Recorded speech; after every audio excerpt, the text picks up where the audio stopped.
이제 오늘 우리에게 주신 하나님의 말씀 함께 읽도록 하겠습니다.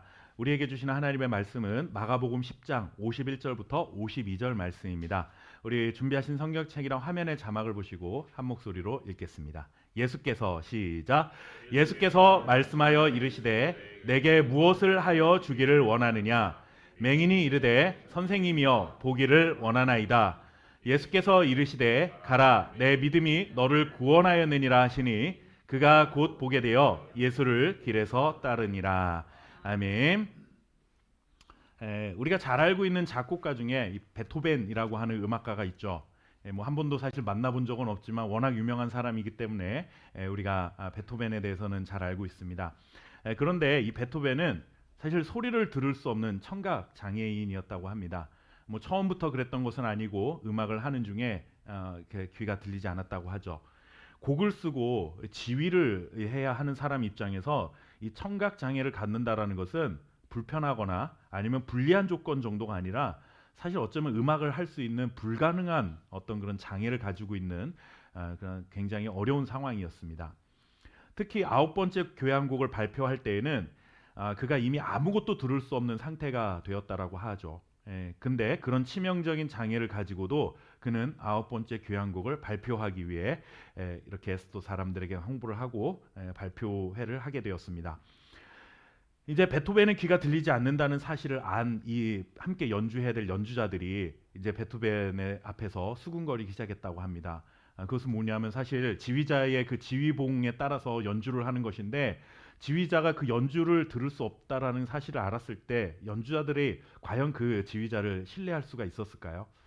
그렇지 못했을 겁니다. 그래서 그 사람들이 이렇게 수군거렸습니다. 저 사람의 지휘봉을 신뢰할 수 없다라는 그런 말들을 하며 연주회가 이제 시작이 되었습니다. 그런데 그런 상황이었음에도 불구하고 입추의 여지가 없을 정도로 사람들은 그 연주회에 모여들었고 연주를 들은 관객들은 정말 정신을 잃어버릴 정도로 그 음악에 도취가 되어서 연주가 다 마쳤을 때는 모두가 다 일어나서 환호성을 지르며 기립박수를 치는 정말 대성공을 거두었다고 합니다. 정말 귀머거리라고 이렇게 수군거렸던 단원들도 감동을 받아 모두 눈물을 흘리고 있었다고 전하고 있습니다. 그런데 이런 뜨거운 반응에도 불구하고 아무런 반응을 할 수 없었던 한 사람이 있었죠. 그건 바로 그 곡을 직접 만들고 지휘했던 베토벤이었습니다. 누구보다도 이런 열광적인 그런 어떤 그 반응에 가장 기쁘고 어떻게 보면 마음이 흥분되어야 될 사람이었지만 그는 그 음악 소리와 박수 소리를 전혀 들을 수 없었기 때문에 아무런 반응도 보이지 못했습니다. 오히려 아무것도 듣지 못했던 이 베토벤은 아직도 연주가 끝난지도 모른 채 그 연주 단원들을 바라보면서 눈을 감고 계속해서 지휘봉을 흔들고 있었다고 합니다. 이때 이 여자 단원 중에 한 명이 베토벤의 몸을 관객들을 향해서 돌려주었고 그때서야 이제 서 있는 그 관객들 그들이 환호성을 지르며 박수를 치는 그런 모습을 보게 되었죠. 청각장애라는 벽을 뛰어넘어 베토벤은 사실 이 절대 불가능한 일을 사실 어떻게 보면 한 것입니다.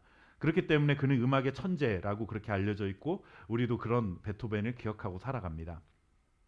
베토벤뿐만이 아니라 사실 우리가 살다 보면은 이렇게 종종 우리보다 훨씬 더 불리한 조건을 가지고 있음에도 불구하고 우리가 해내지 못하는 어려운 일들을 해내는 그런 이야기들을 접하는 순간들이 있습니다.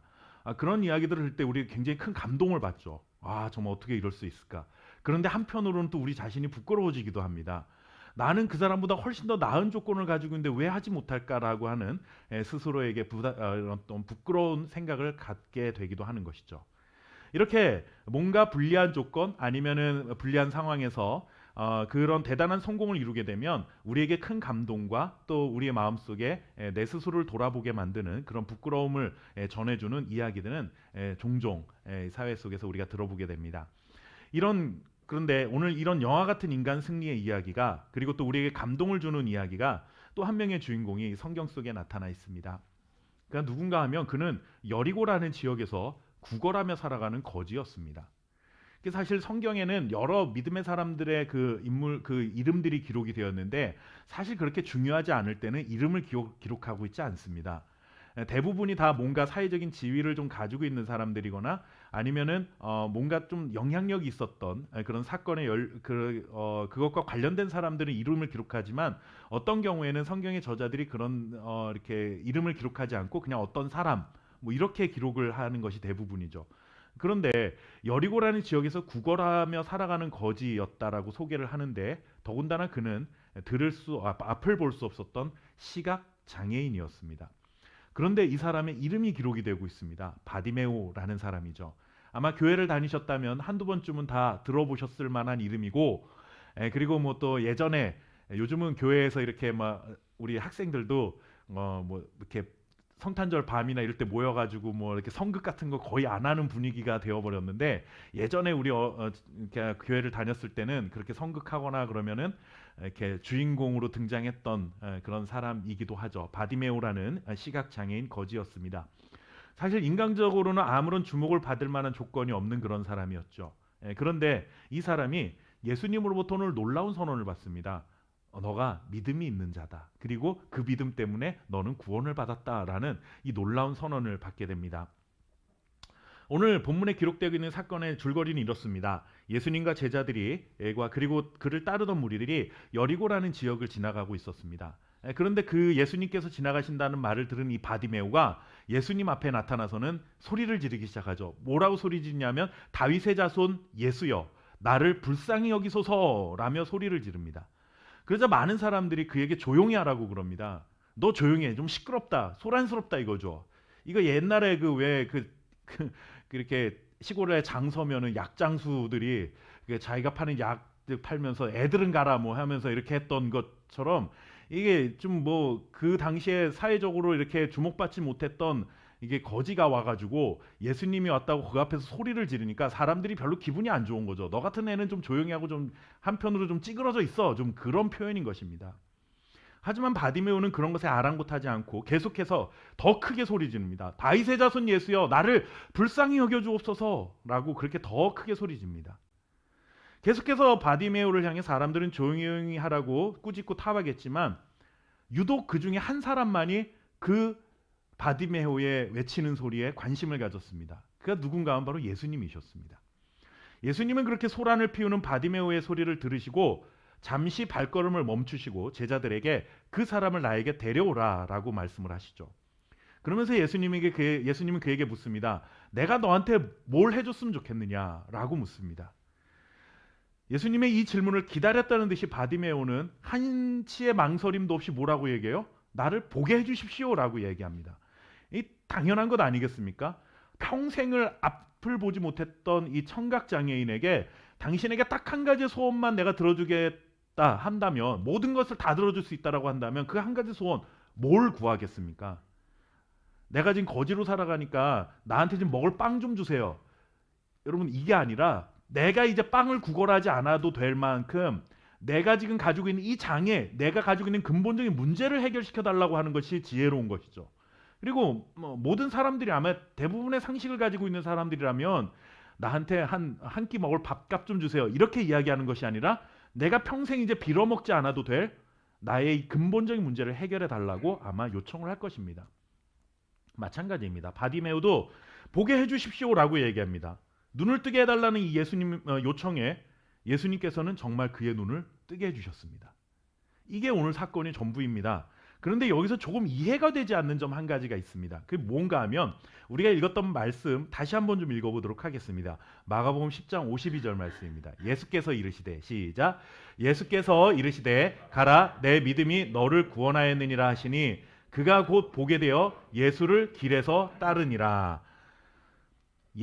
바디메오가 눈을 뜨게 된 것은 예수님이 전능하신 하나님이시고 그리고 또 하나님의 아들이시기 때문에 그런 기적을 행하신 일이 사실 우리에게는 별로 이상한 일이 아니죠. 그런데 오늘 예수님과 이 바디메오의 대화가 좀 이상합니다. 뭐냐면 바디메오는 눈을 뜨게 해주십시오라고 요청을 했어요. 그런데 그런 바디메오에게 믿음이 있는 자라고 선언을 하시면서 너 믿음이 있어. 그러니 너의 믿음이 너를 구원하였다라는 말씀으로 이 사건이 끝나고 있다라는 겁니다. 흔히 우리가 생각하게 되는 것은 이런 것이죠. 예수님이 바디메오한테 이렇게 물어봐야 되잖아요. 너 내가 눈을 뜨게 할 줄 믿느냐? 그럼 아멘 믿습니다. 뭐 하면은 큰 목소리로 아멘 하면 그래 아멘 한 자들에게만 이런 기적이 일어날 거야. 뭐 그 내지는 이러면서 아니면 정말 믿으면 믿음으로 눈에다가 손을 한번 얹어봐. 내지는 예수님의 손을 가져다가 그 사람의 눈에다가 손을 얹거나 뭐 이렇게 해야만 될 것 같지 않습니까? 그런데 오늘 이런 일들은 다 생략이 되고 평생 시각 장애인으로 살았던 바디메오는 그의 평생의 가장 큰 소원이었던 눈을 뜨게 해달라 그냥 부탁했을 뿐인데 이 부탁을 받은 예수님께서는 그래 너의 눈을 뜨게 해주겠다라는 대답이 아니라 그런 대화가 오고 가야 정상인데 그런 대화가 오고 가는 것이 아니라 이 눈을 뜨는 문제와 예수님은 믿음을 연결시키고 있다는 겁니다. 조금은 이상한 대화입니다. 사실 우리가 이런 본문 속에 익숙해져 있기 때문에 이게 하나도 안 이상하게 사실 그 지금 대화가 오고 가고 있는 것으로 우리가 이해하지만 만약에 우리가 저와 여러분들과의 대화라고 생각을 해보십시오. 제가 여러분들한테 뭘 해주길 원하십니까? 라고 물었는데 눈을 뜨게 해주십시오 라고 대답했는데 제가 눈을 뜨게 해주겠다 혹은 나는 그런 거는 못하겠다 뭐 이렇게 얘기를 해야 되는데 너의 믿음이 너를 구원하였다 라고 한다면 그 대답을 들은 사람 입장에서는 이게 지금 내 눈을 뜨게 해주겠다는 건가 말겠다라는 건가 애매한 상황이라는 거죠. 시각장애인이 눈을 뜨는 것과 믿음이 도대체 무슨 상관이 있느냐라는 것입니다. 이 사건을 통해 우리가 알아야 될 것은 하나님 앞에 나아가면 눈먼 자가 눈을 뜨게 된다. 이런 기적을 경험할 수 있다라는 이야기보다 더 중요한 것은 우리가 과연 예수님께서 인정하시는 믿음이란 무엇인가라고 하는 부분에 대해서 우리가 생각해 봐야 된다는 거죠. 도대체 바디메오의 어떤 점이 예수님으로부터 믿음이라고 하는 것으로 인정받게 되었느냐라고 하는 것입니다. 우리는 오늘 마가복음 속에 있는 이야기, 믿음을 살펴보는 것이기 때문에 성경 전체에서 말하고 있는 믿음의 다양한 모습들에 대해서 살펴보려는 것이 아니라 이 마가가 전하는 우리에게 전해주고 있는 믿음이란 무엇인가 하는 것을 좀 살펴보려고 합니다. 그래서 마가복음에는 믿음이라는 단어를 언제 사용하고 있는지 좀 몇 군데 말씀을 찾아보겠습니다. 마가복음에는 믿음이라는 말이 모두 7번 나옵니다. 생각보다는 이렇게 많이 나오진 않죠. 그런데 그 중에 오늘 본문의 사건과 비슷한 경우가 있는데 한 군데 찾아보겠습니다. 우리 마가복음 2장 5절 말씀입니다. 예수께서 시작 예수께서 그들의 믿음을 보시고 중풍병자에게 이르시되 작은 자야 내 죄 사함을 받았느니라 하시니 이 말씀 뭐냐면 예수님 주변에 많은 사람들이 모여 있었는데 그 중에 중풍병자가 있었습니다. 자기도 치유를 받고 싶어서 예수님을 만나러 왔는데 사람들이 너무 많으니까 혼자 스스로 힘으로 못 가는 상황이었죠. 그런데 그 사람을 도와서 4명의 사람이 그 사람을 들것에 이렇게 우리로 표현하면 들것에 메어 들고 그 예수님이 머물고 있던 지붕을 뚫고서는 그 사람을 내려준 겁니다. 그러자 예수님께서 누구에게 믿음이 있다라고 했냐면 그 4명의 사람에게 믿음이 있다라고 말씀하신 그 장면입니다. 또 한 군데 찾아볼게요. 마가복음 5장 34절입니다. 예수께서 이르시되 시작 예수께서 이르시되 딸아 내 믿음이 너를 구원하였으니 평안히 가라 내 병원에서 놓여 건강할지어다. 혈루병 걸린 여인이 예수님이 지나가신다는 소식을 듣고 예수님을 찾아왔습니다. 그런데 사람들이 너무 많았기 때문에 오랜 기간 동안 이 병을 앓았던 여인이 그 군중들 무리들을 뚫고 예수님을 만나기 너무 쉽지 않은 상황이었던 것이죠. 그런데 그런 어렵사리 무리를 뚫고 예수님의 옷자락에 손을 대었어요. 그런데 손을 대는 것만으로도 그가 치유를 받은 겁니다. 그런데 이 여인의 행동을 두고 예수님께서는 믿음이라고 선언을 하십니다. 자, 지금 살펴본 두 가지 사건과 오늘 우리가 살펴보는 바디메오라고 하는 이 사건 속에서 모두 믿음이라는 단어가 등장하는데 공통된 한 가지 그 사실이 있습니다. 그것이 무엇인가 하면 어려운 상황 혹은 자신의 문제와 같은 장애물을 극복하고 나온 것에 대해서 예수님께서 믿음이다라고 선언을 해주셨다라는 것입니다.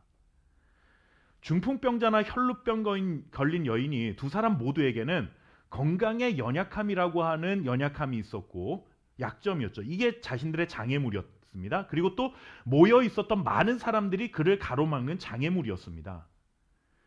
오늘 본문에 나오는 바디메오도 똑같죠. 그는 시각장애인이었습니다. 앞을 볼 수 없습니다. 그러면서 앞을 볼 수 없다라는 장애물이 있었을 뿐만 아니라 그가 소리를 지르자 너 같은 그 사람은 조용히 하라 라고 꾸짖는 사람들이 있었다. 그 많은 사람들이 또 그를 가로막는 장애물이었습니다. 그런데 이 세 사람 모두는 이러한 장애와 불리한 환경을 뛰어넘고 예수님을 만나기 위해서 무척이나 간절하게 애를 썼고 그 자리에 나왔다라는 것이죠. 그리고 이러한 행동들에 대해서 예수님은 너의 믿음이 너를 구원하였다라고 선언을 해주고 있는 거예요. 우리는 믿음은 그러면 뭐 대단한 것이라고 생각할 수 있지만 사실 마가가 우리에게 전해주고 있는 믿음은 우리가 가지고 있는 그 불리한 조건과 환경을 뚫고 나와서 그냥 예수님 앞에 엎드리기만 해도 그 행동 자체를 믿음이라고 말씀하고 있는 것입니다. 만약에 여러분 중풍병자를 데리고 온 네 사람이 야, 이 너무 많은 사람들이 몰려 있으니까 도저히 안 되겠다, 그냥 포기하자라고 했다면 어떻게 됐을까요? 혈루병 걸린 여인이 힘도 없고 데려다 줄 사람도 없으니 에이, 어쩔 수 없다, 내가 아무리 기회는 왔지만 내가 잡을 수 있는 기회는 아닌가 보다라고 포기했다면 어떻게 되었겠습니까? 오늘 본문에 등장하는 이 바디메오가 소리쳤을 때 다른 사람들이 꾸짖고 혼냈을 때 그것이 두려워서 조용히 했다라면 어떻게 됐을까? 당연히 아무런 기적도 일어나지 않았을 것이고 예수님으로부터 그 믿음이 있는 자라는 선언을 받지도 못했을 것입니다. 여러분들, 우리의 경우 어떻습니까? 우리를 한번 생각해 봅니다. 내가 가진 조건이 이것뿐이니 어쩔 수 없다고 그 자리에 주저앉아 있지는 않은지. 교회를 개척하고 제가 저의 마음을 가장 힘들게 만들었던 것 중에 하나는 이런 어떤 그 교회의 성도들이 쉽게 찾아오지 않는다라는 것보다 더 어려운 것은 무엇이었냐면 어쩔 수 없구나, 개척교회가 어쩔 수 없구나, 이런 주변의 큰 교회들에는 이렇게 새로운 사람들이 입주를 하니까 매주마다 새 가족이 등록한다는 소식을 듣는데 그럼에도 불구하고 비슷한 지역에 살고 있는 이 상가에 있는 작은 교회는 어쩔 수 없구나라고 하는 이 패배의식, 주저앉게 만드는 그 의식이 저를 사로잡게 만드는, 제 마음속에 사로잡히는 것을 느꼈을 때 가장 힘듭니다. 이게 우리도 마찬가지죠. 하나님께서는 어떤 환경과 어떤 조건 속에서도 결국 하나님의 뜻을 이루어 가실 거라는 사실을 우리는 믿는데 정작 내 현실 속에서는, 내 현실 앞에서는 나 스스로가 주저앉아 버린다라는 것이죠. 나를 도와줄 사람도 없어, 오히려 나를 책망하는 자들만 있으니 방법이 없다고 낙심하고 있는 게 어쩌면 우리는 바디메오와 우리와의 차이점일 수 있습니다. 그렇게 주저앉아 고개 숙이고 낙심하고 있다면 인정하고 싶지 않지만 우리는 어떻게 됩니까? 믿음이 없는 자가 되고 마는 겁니다, 사실. 여러분들, 마가복음에서는 이런 경우에 믿음이 연약한 자, 믿음이 부족한 자라고 표현하지 않고 마가는 굉장히 단호하게 표현합니다. 믿음이 없다라고 표현을 합니다. 풍랑을 만나서 제자들이 두려워하자 예수님이 그들을 꾸짖으면서 뭐라고 말씀하시냐면 어찌 너희 믿음이 없느냐라고 꾸짖습니다. 그리고 또 제자들이 귀신 들린 아이를 고치지 못하자 예수님께서 그 제자들을 향해서 뭐라고 말하냐면 믿음이 없는 세대여라고 말합니다. 이런 말씀도 우리가 잘 봐야 합니다. 우리가 흔히 어떤 뭐 치유의 은사가 있는 목사님이나 그런 어떤 하나님의 사람한테 가가지고 내 병을 좀 치유해 달라고 안수기도를 좀 받거나 뭐 그런 경우들을 우리 주변에서 이렇게 간혹 보는 경우가 있습니다. 그런데 그럴 때마다 누구의 믿음을 강조하냐 하면 이 치유해 줄 수 있는 기도자의 믿음을 강조하는 게 아니라 기도를 받으러 간 그 병자들의 믿음이 있느냐 없느냐를 가지고 굉장히 그러죠. 그래서 너가 믿음이 있으면 치유를 받을 거고 믿음이 없으면 치유를 못 받는 그 아픈 사람에게 모든 책임을 돌려버립니다. 그런데 예수님 보세요. 제자들이 귀신 들린 아이를 고치지 못하자 귀신 들린 아이가 믿지 않았다라고 뭐라고 책망하신 게 아니라 그를 고치지 못한 제자들을 책망하고 있습니다. 그들을 향해 믿음이 없는 세대여라고 말합니다. 또 그리고 예수님께서 부활하셨다라는 말을 듣고도 믿지 못하던 제자들에게 예수님이 나타나셔서 뭐라고 꾸짖으시냐면 그들의 믿음 없는 것과 마음이 완악한 것을 꾸짖으셨다라고 말합니다. 이게 다 마가복음 속에 등장하고 있는 사건들인데 여러분들 지금 말씀드렸던 이 믿음이 없는 자라는 책망을 들은 사람들은 공교롭게도 마가복음에선 다 누구냐 하면 예수님의 제자들이었습니다. 예수님을 믿고 따라다녔던 그 제자들을 향해 믿음이 적은 자 혹은 믿음이 연약한 자가 아니라 너희는 믿음이 없는 자야 라고 예수님이 말씀하고 계세요. 이 굉장히 놀랄 만한 일입니다. 우리로 표현하자면 교회 안 다니고 있는 사람들을 향해서 너 믿음이 없는 자라고 말씀하시는 것이 아니라 이렇게 신실하게 우리 나름대로는 하나님을 예배하고 있는 우리들을 향해서 너희들 왜 이렇게 믿음이 없느냐라고 책망을 들은 것과 마찬가지 상황이라는 것이죠. 우리는 예수님을 믿는 사람들입니다. 예수님께서 구원을 베푸실 구원자라는 사실도 우리는 고백합니다. 그것을 믿기 때문에 오늘 우리는 예배하고 있습니다. 교회도 꽤 오래 다녔고 그동안 수없는 하나님의 말씀을 듣기도 했고, 그리고 또 기도도 하기도 했고, 교회를 오래 다니다 보니 직분도 받게 되고, 교회에서 행하는 훈련도 참여하고, 교회에서 여러 가지 봉사도 했습니다. 그런데 예수님이 우리를 향해서 믿음이 없는 자라고 말씀하신다면 얼마나 여러분들 안타까운 일이 될 수 있겠습니까? 3년간 예수님 곁을 따라다녔다는 그 이유만으로 그들에게 믿음이 있는 자라는 평가를 내리는 것은 아니라는 거예요. 평생을 교회를 다녔다 해도 그것 때문에 믿음이 있는 자가 아니라는 거죠. 오늘 마가의 시각에서는 정말 믿음이 있는 사람은 자신이 가지고 있는 모든 한계와 그런 불리한 조건을 뛰어넘어서 예수님 앞에 나와 엎드리는 것, 그래야 믿음이 있는 자라는 것입니다. 결국 믿음이란 우리가 살아가고 있는 삶의 현장에서 우리의 삶을 통해 고백되어질 수 있는 실천적인 행동이 있어야만 믿음이 있는 자로 인정받을 수 있다는 것입니다. 바디메오가 내가 예수님을 믿기는 믿지만 오늘 내가 가지고 있는 불리한 신체 조건, 그리고 나를 가로막는 사람들, 나를 혼내는 사람들 때문에 예수님 앞에 나아가지는 못하겠어 라고 했다면, 여러분들 그런 실천적 행동이 뒤따르지 않았다면 그는 믿음이 있는 자가 아니었다라는 거죠. 믿음은 반드시 우리의 실천적인 행동이 뒤따르게 만드는 힘을 가지고 있는 것입니다. 그저 교회 책상 앞에 앉아서 주여 믿습니다, 이걸로 끝날 문제가 아니라는 것입니다. 바디메오 어떻습니까, 여러분들? 바디메오는 유월절 절기를 지키고 율법을 철저하게 준수하고 살아가던 바리새인 아니었습니다. 제자들처럼 예수님과 늘 함께 다니면서 예수님과 먹고 자고 배우던 사람도 아니었습니다. 그러나 사람들의 입을 통해서 전파되었던 소문들, 그런 이야기를 듣고 나사렛 출신의 청년이 기적을 행한다는 소식을 들었고, 그가 자신이 살고 있는 이 동네를 지난다라는 이야기를 듣자 그를 꼭 만나야 되겠다는 간절함이 그를 예수님 앞으로 인도했다라는 거예요. 그런데 그 간절하게 자신은 눈을 뜨고 싶었던 것뿐인데, 그런 기적을 행하는 자를 만나고 싶었을 뿐인데, 그런 예수님 앞에 나아오니까 예수님께서는 그를 향해서 믿음이 있는 자요 라고 말씀하셨다라는 거죠. 그는 죽기 아니면 살기라는 마음을 가지고 주변 상황에 상관없이 소리를 질렀을 뿐입니다. 그 흔한 신앙 고백 있는 거 아니잖아요. 지금 저는 예수님을 나의 주님으로 고백하겠습니다, 평생 주님만 의지하겠습니다, 제가 말씀을 따라만 살겠습니다, 이런 대단한 신앙 고백을 가지고 있었던 것도 아닙니다. 난 그냥 예수님 앞에 나와 엎드린 것 뿐이었어요. 눈을 뜨고 싶은 간절함 뿐이었습니다. 그런데 예수님께서는 그런 자를 믿음 있는 자로 인정해 주셨습니다. 그리고 자기 인생의 가장 큰 장이었던 눈을 뜨게 되는 기적까지도 경험하게 됩니다. 물론 조금 전에 말씀드렸던 그런 교리적인 고백이나 신앙 고백은 아무런 필요가 없다라는 말씀이 아닙니다. 교회에서 세례를 줄 때 그런 신앙 고백을 확인을 하죠. 그것이 필요가 없다라는 의미가 아니라, 다만 그런 교리적인 신념이나 신앙 고백이 우리가 살아가는 삶의 현장 속에서 내가 살아가는 삶의 태도와 행동에 연결되지 않는다라고 한다면 그런 고백은 죽은 고백이 될 수밖에 없다라는 것이죠.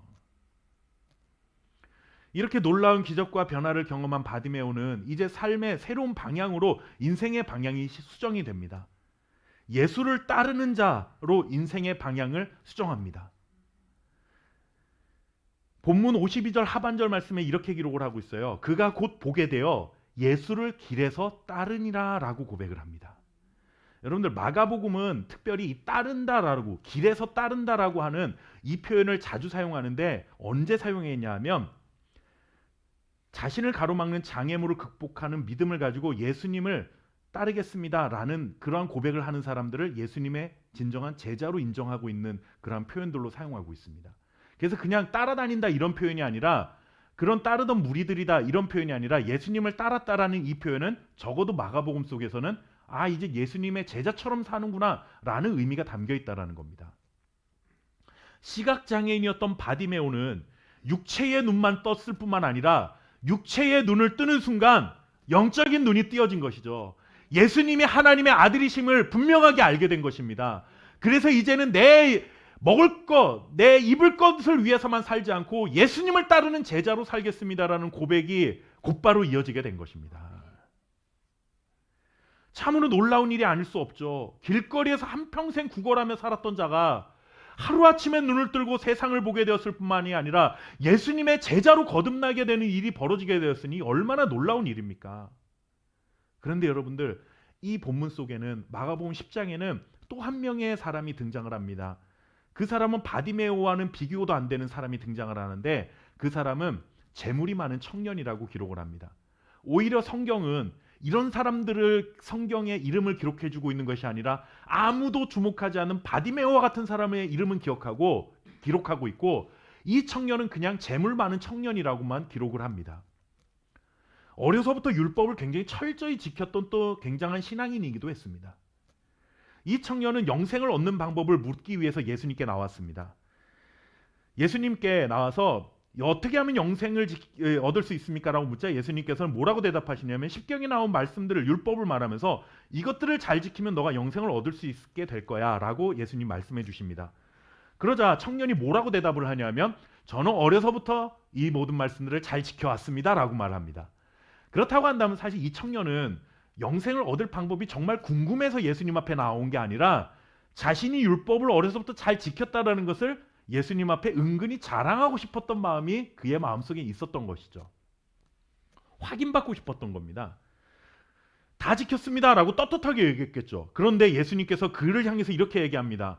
그러면 너 영생을 얻었다라고 말해야 정상이잖아요. 조금 전에 예수님이 율법의 말씀을 지키며 영생을 얻을 수 있어 라고 말했는데, 청년이 제가 그걸 다 지켰습니다 라고 대답을 했으니 그 다음 예수님의 대답은 그러면 너 영생을 얻을 수 있어 라고 대답을 하셔야 되는데, 예수님 뭐라고 대답하시냐 하면, 너한테 부족한 것 한 가지가 있는데 그게 뭐냐 하면, 너의 많은 재물을 팔아서 가난한 자들에게 나누어 주고 그리고 나를 따라와 라고 그렇게 말씀을 하십니다.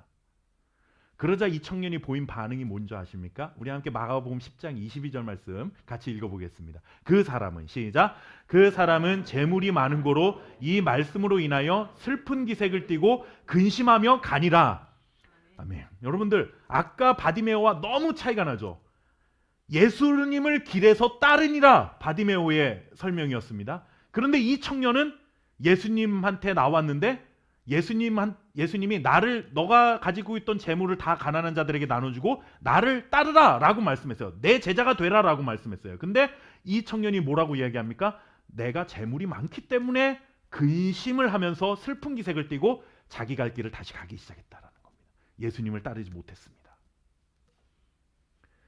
그가 가지고 있는 조건과 주변 환경은 여러분들 시각장애자였던 이 바디메오는 거지와 이 비교하는 것이 우스울 만큼 화려했던 사람 아닙니까? 훨씬 더 유리한 조건을 가지고 살아가는 사람이었습니다. 율법에도 철저했습니다. 그러니까 신앙심이 굉장히 깊었다라는 거죠. 그런데 그의 결론은 뭐냐? 예수님을 따르지 않았습니다. 예수님의 제자로 살 만한 믿음이 없었던 것입니다. 오히려 자신이 가진 재물이 그에겐 걸림돌이 되었습니다. 예수님께 나오는데 장애물이 된 거죠. 예수님을 따르는 제자가 되는데 이 사람의 자기가 가지고 있는 자랑거리가 오히려 장애물이 된 것입니다. 바디메오는 어떻습니까? 자신이 가지고 있는 문제를 극복하고 예수님께 나와왔고 결국 치유의 경험과 예수님을 따르는 제자로 살아갈 수 있는 기회를 얻게 되었습니다. 너무나 비교되지 않습니까? 한 사람은 모두가 부러워할 만한 조건을 갖췄는데 그 모든 사람이 부러워할 만한 조건이 오히려 예수님을 만나는데 장애물이 되었습니다.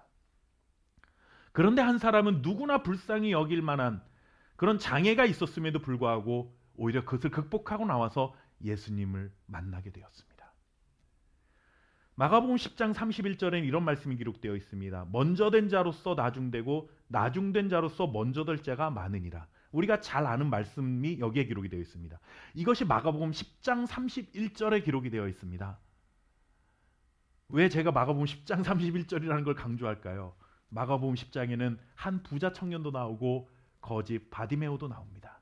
누가 먼저 된 자입니까? 세상이 보기에는 이 부자 청년이 먼저 된 자입니다.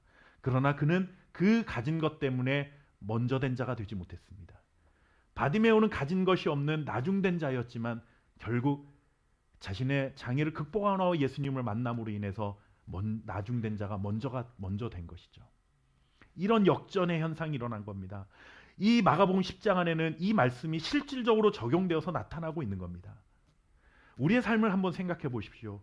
우리가 가지고 있는 자랑거리가 오히려 장애가 되어 믿음도 인정받지 못하고 예수님의 제자가 되지 못하고 있지는 않습니까? 아니면 우리가 가지고 있는 장애물 때문에 주저앉아 낙심하고 있는 그런 믿음 없는 자로 살아가고 있지는 않은지. 우리 모두는 세상을 볼 수 있는 육신의 눈을 다 가지고 있습니다. 우리는 들을 수 있는 귀도 있고 말할 수 있는 입도 있고 볼 수 있는 눈도 있습니다. 우리가 본문에 나와 있는 바디메오보다 못한 것이 하나도 없습니다, 사실. 그러나 내가 볼 수 있기 때문에 오히려 하나님 앞에 죽기 살기로 매달리는 믿음의 삶을 살아가고 있지는 못한지 우리 스스로 돌아봐야 된다는 거죠.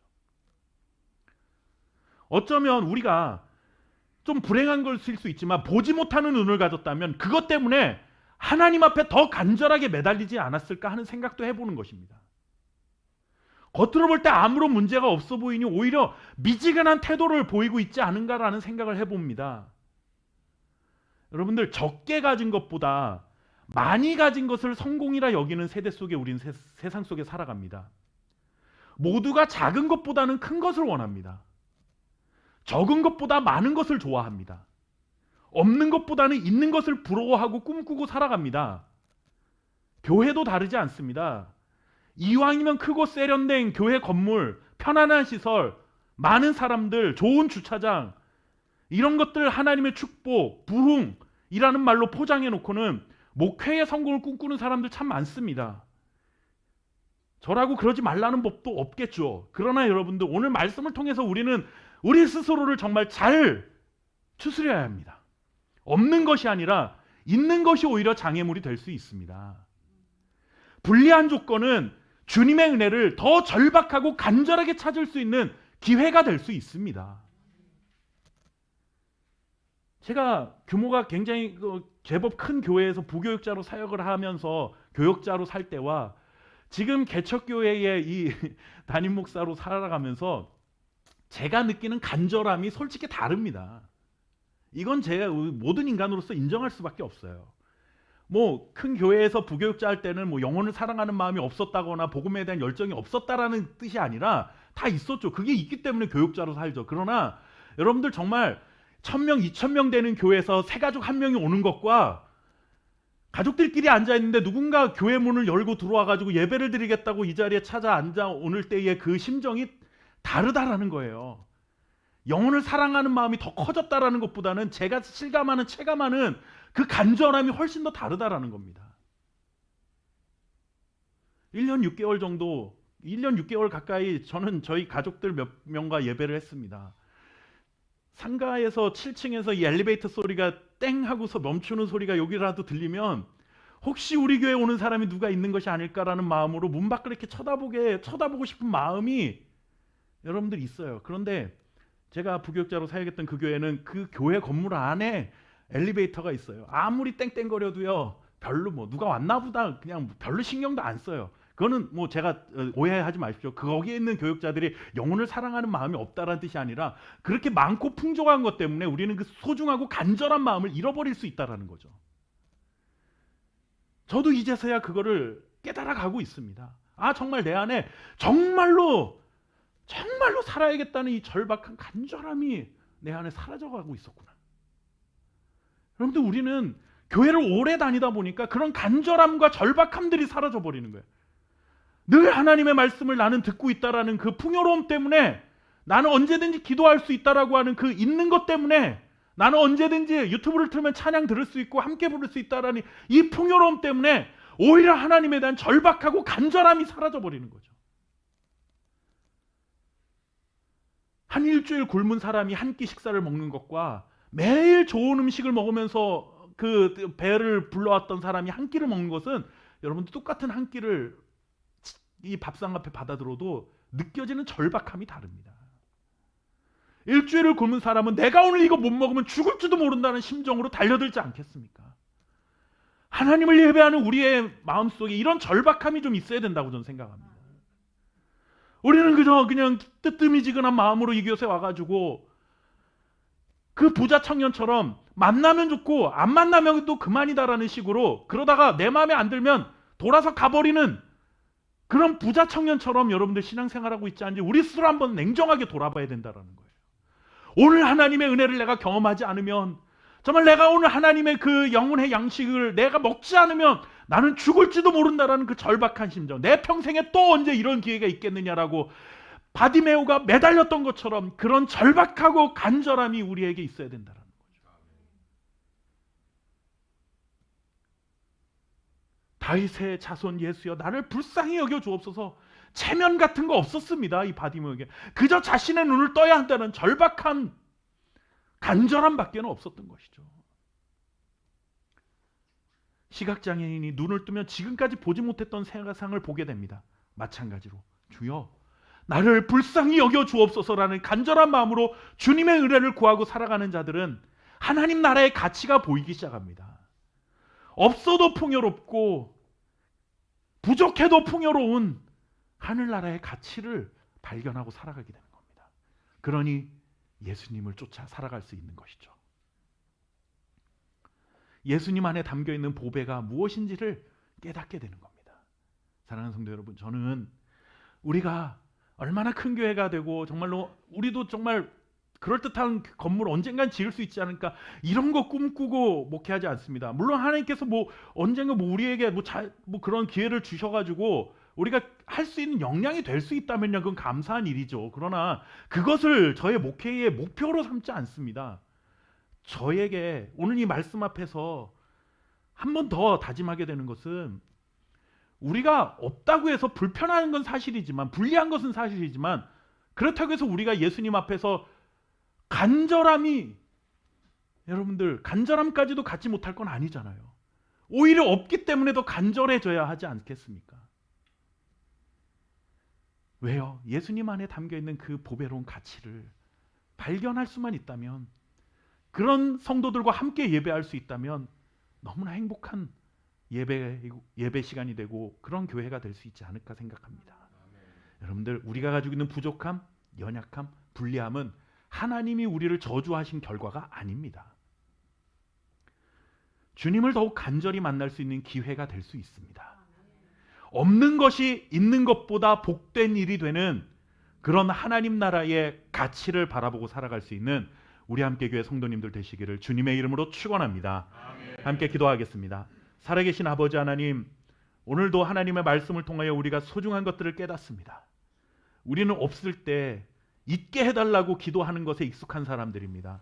부족하면 풍족하게 해달라고 기도하는 사람들입니다. 하나님, 물론 하나님께서 우리의 삶의 모든 필요들을 채워가시고 우리의 삶을 넉넉히 채우시는 은혜에 대하여 감사하며 살아가지만, 오히려 없는 것이, 그 불편함이, 우리의 연약함이 하나님을 더 절박하게 찾고 부르짖을 수 있는 기회가 될 수 있음을 오늘 바디메오의 삶을 통해서 바라보게 됩니다. 그런 믿음 있는 자로 살아가게 하옵소서. 우리가 가진 것 때문에 하나님 앞에 나약해지지 않게 하시고, 오히려 불리한 것 때문에 주저앉지 않게 하시며, 하나님 정말로 가난하거나 우리가 없거나 한 것 때문에 하나님을 간절히 찾지 못할 이유가 되지 못한다는 사실들을 오늘 말씀을 통해서 배웠사오니, 하나님 오히려 더 간절하고 절박한 심정으로 주여 나를 불쌍히 여겨 주옵소서라는 이 마음을 가지고 주 앞에 살아가게 하시고, 하나님 우리가 있는 것 때문에 장애물이 되어서 하나님 정말 하나님을 잊어버리고 살아가는 자들이 되지 않도록 주님 은혜를 베풀어 주옵소서. 하나님, 우리 함께 교회에서 예배한다라는 것, 제가 생각해도 불편한 일이 많이 있습니다. 하나님, 더 좋은 환경 속에 예배할 수 있는 많은 교회가 있음에도 불구하고 이곳에서 예배할 때에는 그런 하나님 넉넉함이 줄 수 없는 또 다른 가치가, 영적인 그 재산이 우리 안에 있기 때문인 줄 믿습니다. 그것을 사모하는 우리 성도들 되게 하시고, 그러한 은혜를 나누기 위하여 하나님 앞에 엎드릴 수 있는 제가 될 수 있도록 주여 인도해 주옵소서. 하나님께서 오늘 우리에게 주신 이 은혜의 그 감사함을 또 우리의 물질을 담아 고백합니다. 구별하여드린 모든 손길 위에 하나님의 복을 더하사 이 땅 사는 동안에 부족함 때문에 인하여 근심하거나 염려하지 아니하도록 도와주시옵시고, 또 이 예물이 또 교회를 세우고 이웃을 섬기는 일에 귀하게 쓰임받을 수 있도록 주여 은혜 내려 주옵소서. 감사드리며 살아계신 예수님의 이름으로 기도드립니다. 아멘.